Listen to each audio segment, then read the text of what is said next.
এই লোকটা তার শরীর নিজের ইচ্ছে মতো পরিবর্তন করতে পারত।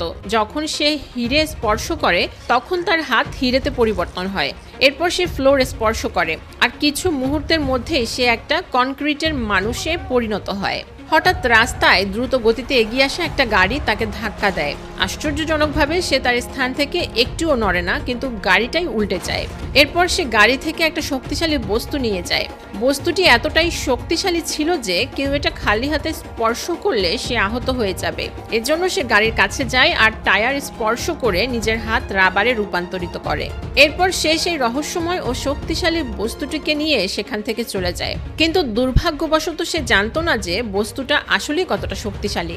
আর ফলস্বরূপ সে রেস্টুরেন্টে খাবার খাওয়ার সময় লক্ষ্য করে তার হাতের এক অংশ নষ্ট হয়ে সেখানটা পাথরে পরিণত হচ্ছে। কিন্তু যখন সে বস্তুটিকে বিক্রি করতে যায় তখন একজন পুলিশের লোক তার চেহারায় গুলি করে দেয়। তবে লোকটা মুহূর্তেই নিজের শরীরকে লোহায় পরিণত করে আর গুলিটা প্রতিহত করে দেয়।